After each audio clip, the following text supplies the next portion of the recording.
mostly separated.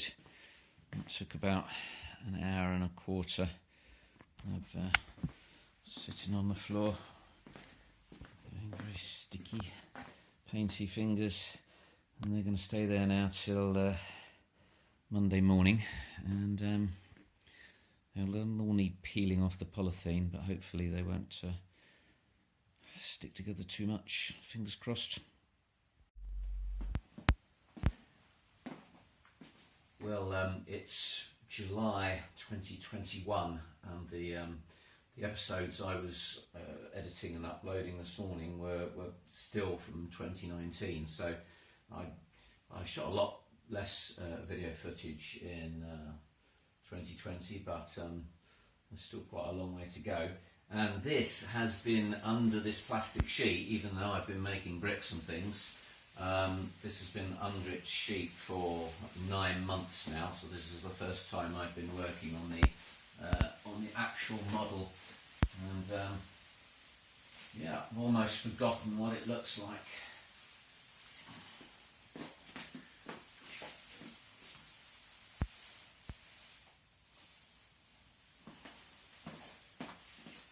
Is one of the problems with large models, and I feel this way with anybody that does anything delicate, like people who work with textiles and paper in arts. I'm always left thinking, long term you're going to have to keep that in a glass cabinet or it will just spoil. That is an unsolved issue because dust piles on. And the reason I've uncovered it is to take the tower off.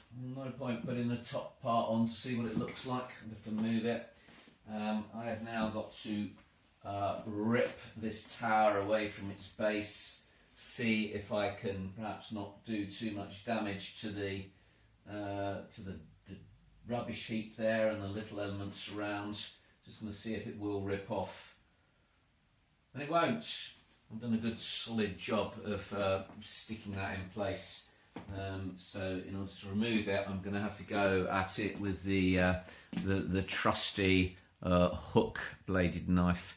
It's rather blunt and glue gunked one. I think I'll clean that up first, and then I'm going to have to dig in and cut carefully and slowly around the bottom before I can bring the tower away from its base. It took some effort to get that off. I had to really wrestle it away. The secret bridge is very exposed now. You're supposed to only be able to see that if you look very carefully, really studying for details.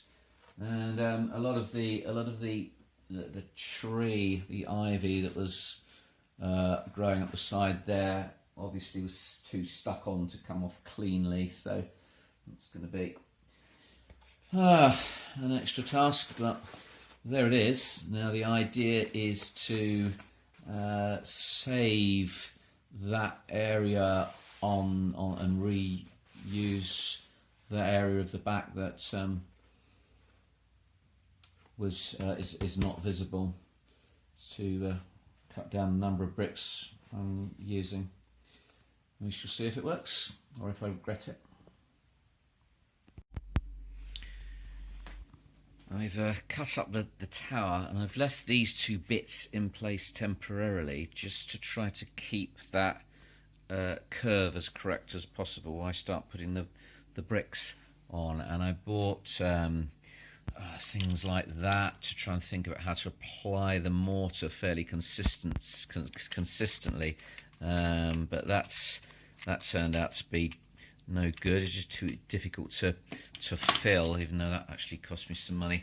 But in the end, I settled on a solution which is icing bags, piping bags, I think they're called, and they are plastic and disposable.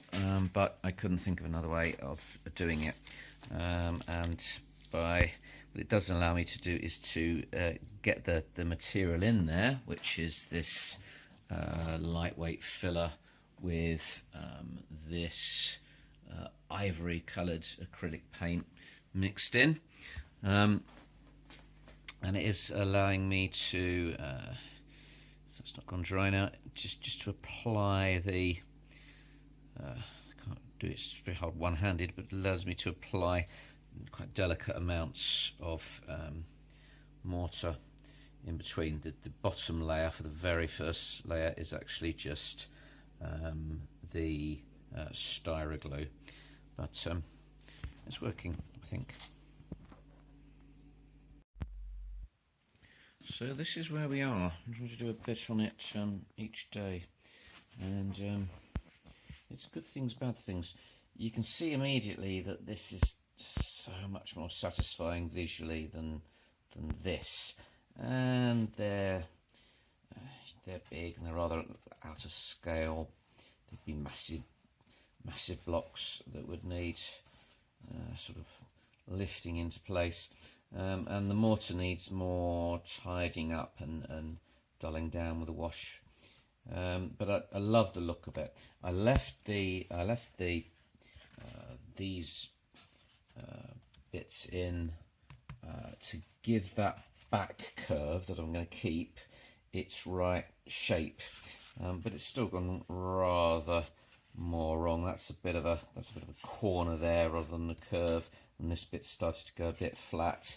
The idea of having a paper tube that I could sort of slide down to check doesn't really work.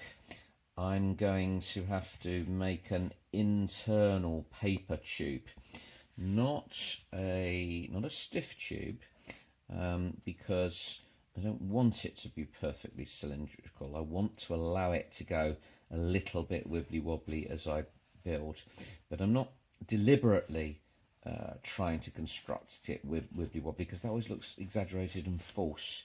I'm trying to sort of adopt methods of making that will allow for skew and correction as I build the tower up. So in some ways it's working, in other ways it's still presenting me with lots of challenges, but because you can't build more than a few layers at a time without losing it, it's just 3 rows each day at the moment. It's still taking 45 minutes or so to build each 3 rows. A day or two later, and things are developing. It must be 2 days later, because I had to stick paper strips inside there with Mod Podge. They didn't want to stick to start with, so I had to coat the inside with wet Mod Podge and then coat the strips of paper like buttering both slices of bread in a sandwich, and then they stuck, and they took a lot longer to dry than I thought. It took 24 hours to dry, so I couldn't continue. And then I started to make the next layer. I'm having to correct a lot. That's sort of roughly where my tower should be, and you can see that I need to build out a lot more on this side. It's going to be very irregular in form, but that's fine. I think it's going to look groovy, as they say. And the final addition is, because the mixture is the filler and paint, it's just not adhesive enough. It's not holding it together strongly enough, which is why I had to do the sort of Mod Podge and paper wallpapering. So now between each layer I'm going to put just a little bonding on the mortar here. Only has to be at the front, because they actually each crevice is a wedge shaped crevice. The mortar doesn't go all the way to the back, so that's just going to be like a chain of the styro goo sticking it together. It's not called styro goo, it's called styro glue. They should have called it styro goo, it would be better. But anyway, that's going to slow me down a lot, because that's going to mean doing just 1 row at a time. Hopefully I can do at least 3 rows a day still, but styro glue does take a lot longer to dry than PVA. It's coming on, but slowly. I'm finding, rather than try and do 3 layers a day in one go, I do a row in the morning, a row in the early afternoon, and a row in the evening. That's the only way to give it strength.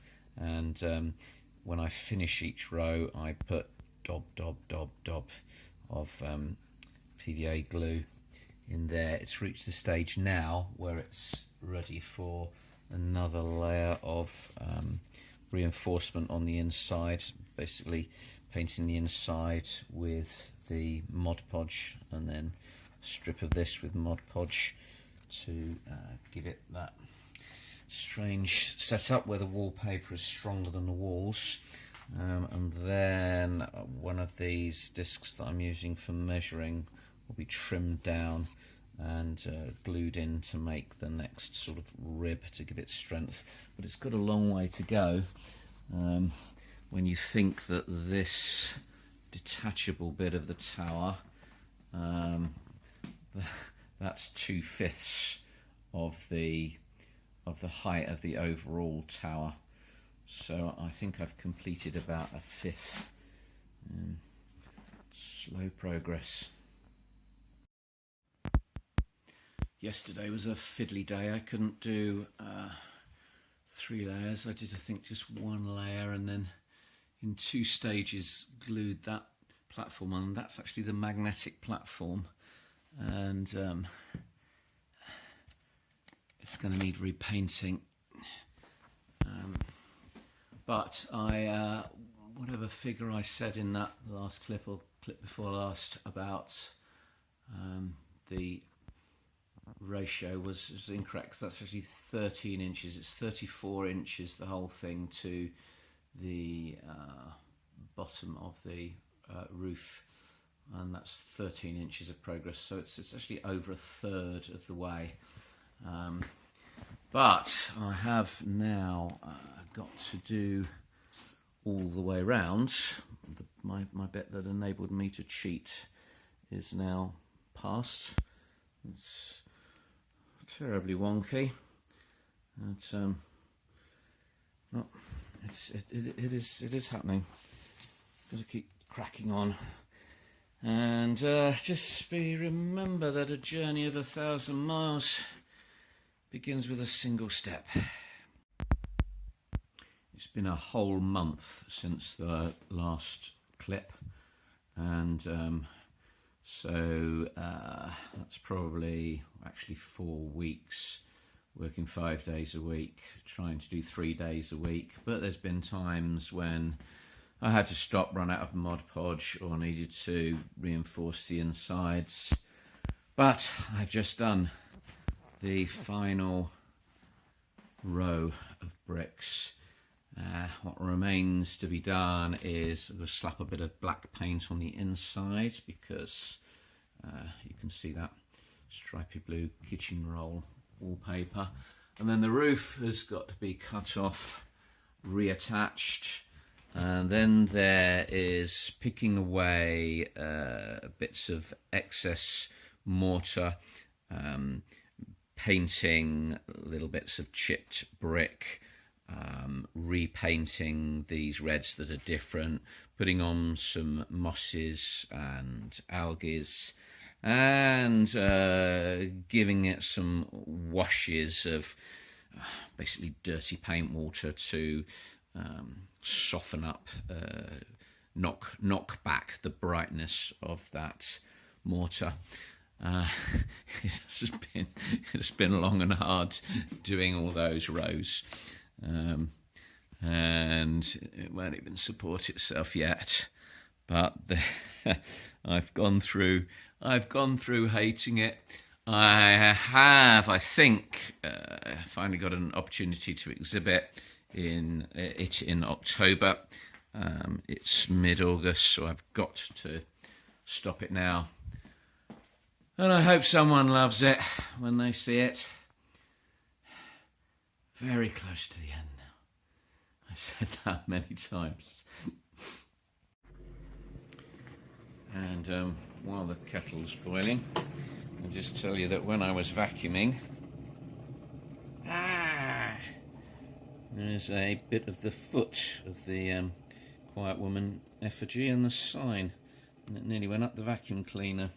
That is an issue with having these delicate bits sticking out on the corner of the building, which can get knocked by my shoulder when I go past. So there's a repair job already.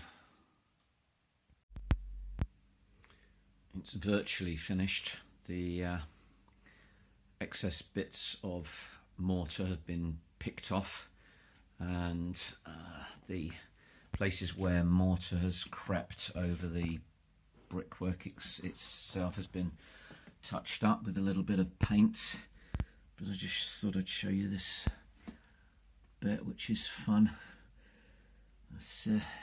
It all needs to be knocked back a little bit, dirtied, and I've discovered that the best way of doing that is with a black wash in a pipette, and it's just quite aesthetically attractive to run the aging fluid, the filth of centuries can be just run down there with a very thick, very thin black watery wash. Why am I not managing to show it to you? The towel's very unstable. It's very crooked and not supported by anything at the moment. And I'll do layers and layers and layers of this, trying to keep it very watery and thin. There's a danger of rushing it and suddenly using a wash that's too thick and then wrecking it. But it'll be mostly blacks and little bits of brown, and just till it just starts to look like it's got a patina, make that mortar look less bright and white.